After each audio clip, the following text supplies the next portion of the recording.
ഞാനിന്ന് എത്തിയത് ഈ കാണുന്ന തണൽമരം കണ്ടില്ലേ.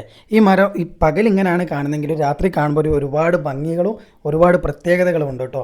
ഇപ്പം കാണുന്നതാണ് നമ്മൾ ഈ രാത്രി കാണുന്ന ഈ മരം. ഒരുപാട് കൊക്കുകൾ താമസിക്കുന്ന ഒരു വലിയൊരു മരമാണ് കേട്ടോ അത്. അതും എത്രമാത്രം പക്ഷികൾ താമസിക്കുന്ന ഒരു മരം ഞാൻ ആദ്യമായിട്ടാണ് അത് രാത്രി കാണുന്നത് കേട്ടോ. അതും വെള്ള നിറത്തിലുള്ള കൊക്കുകളായതുകൊണ്ട് തന്നെ കാണുമ്പോൾ നല്ലൊരു ഭംഗി തന്നെയാണ് കേട്ടോ. പെട്ടെന്ന് തന്നെ നമുക്ക് ക്യാച്ച് ചെയ്യാൻ പറ്റും. ഇതിൻ്റെ അകത്ത് നിറച്ച് പക്ഷികളാണെന്നുള്ളത്. അതും അവരെത്ര ഇതിലാണ് അത് ഒതുങ്ങി ഇങ്ങനെ നിൽക്കുന്നതെന്നറിയോ. ഒരു ചലനമൊന്നുമില്ല. എന്തായാലും ഏകദേശം ഇവരൊക്കെ ഉറങ്ങാമെന്നാണ് തോന്നിയത്. ആ ഒരു സമയത്ത് നമ്മൾ മെല്ലെ കയറി മെല്ലെ കുറച്ച് ഫോട്ടോസും കുറേ വീഡിയോസും എടുത്തു കേട്ടോ. നമ്മളെ ഫോണിൻ്റെ അകത്ത് കാണിക്കാൻ പറ്റുന്നിടത്തോളം കാണിക്കുക എന്നുള്ളൊരു സംഭവത്തിലാണ് ഞാൻ എടുത്തത്. എന്നാലും നോക്കി നിങ്ങൾ അവിടുന്ന് പക്ഷികൾ ഇളകുന്നുണ്ടോ എന്നുള്ളത്. അവരൊക്കെ നല്ല ഉറക്കത്തിലാണ് കേട്ടോ. എന്നാലും നമ്മൾ വെക്കുന്ന ഓരോ മരങ്ങൾക്കും നമ്മൾ വെച്ചിട്ടില്ലെങ്കിലും നമ്മളെ പൂർവികർ വെച്ച മരങ്ങൾ കൊണ്ടൊക്കെ ഒരുപാട് ജീവികൾ താമസിക്കുന്നുണ്ട് കേട്ടോ. അതിൻ്റെ മുകളിലൊക്കെ ആ മരം കൊണ്ട് നമുക്ക് ഒരുപാട് ഉപകാരം വരുന്നുണ്ട്.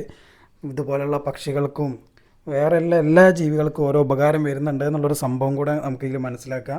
പിന്നെ അതിൻ്റെ അടുത്തുള്ളൊരു തട്ടുകട ഉണ്ട് കേട്ടോ. അവിടെ കയറി ഇവിടുത്തെ ഒരു സ്പെഷ്യൽ ഐറ്റമാണ് ചിക്കൻ പോണ്ടയും ഫ്രീ ആയിട്ട് കിട്ടുന്ന കട്ടൻ ചായ കേട്ടോ. അതെന്തായാലും കുടിച്ച് പിന്നെ നമ്മൾ കുറച്ചും കൂടെ അങ്ങോട്ടും ഇങ്ങോട്ടൊക്കെ തിരിഞ്ഞ് കളിച്ച് പിന്നെ ഇവിടുന്ന് ഒരു ലെഗ് പീസും കടിച്ച് നല്ല യാത്ര കേട്ടോ. അപ്പോൾ ഇന്നത്തെ വീഡിയോ എത്രയുള്ളൂ. Thank you.